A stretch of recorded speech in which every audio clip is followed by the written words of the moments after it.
This is the Cholo News Report for Saturday 11 November 2017. Trade ministers from 11 countries announced that they have agreed on core elements of the Trans-Pacific Partnership and plan to move forward with approving the trade agreement. Da Nang, Vietnam trade ministers from 11 Pacific Rim countries agreed on Saturday to push ahead with a free trade deal whose destiny was uncertain after United States President Donald Trump abandoned it. The new pact, called the Comprehensive and Progressive Agreement for the Trans-Pacific Partnership, has revised the original TPP text so that it can come into force 60 days after at least 6 signatories complete domestic procedures.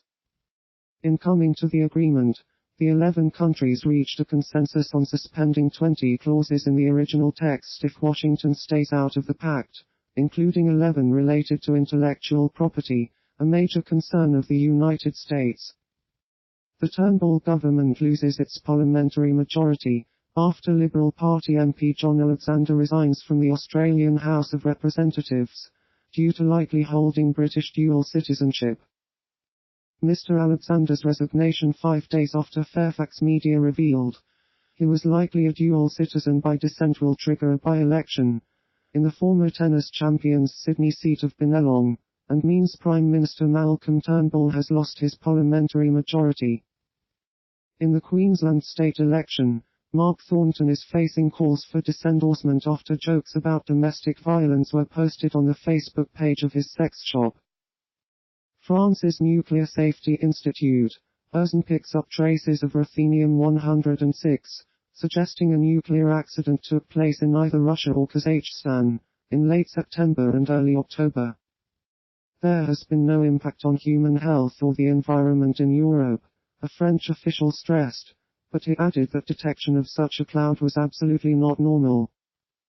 ERSN, the technical arm of the French nuclear regulator, said in a statement it could not pinpoint the location of the release of radioactive material, but that based on weather patterns, the most plausible zone lay south of the Ural Mountains, between the Urals and the Volga River. But it said that the probability of importation into France of foodstuffs, notably mushrooms, contaminated by ruthenium-106, near the site of the accident was extremely low. Saudi Arabia, and subsequently the United Arab Emirates and Kuwait, urge all citizens currently in Lebanon to leave the country immediately.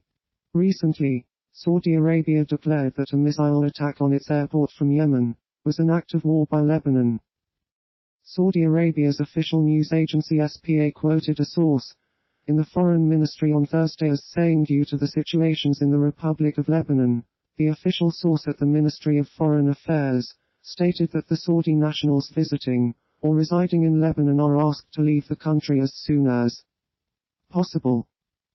Lebanese Prime Minister Saad Hariri, who resigned last week in a televised speech from the Saudi capital, Riyadh, stares out from a poster on the side of a road in Tripoli, Lebanon.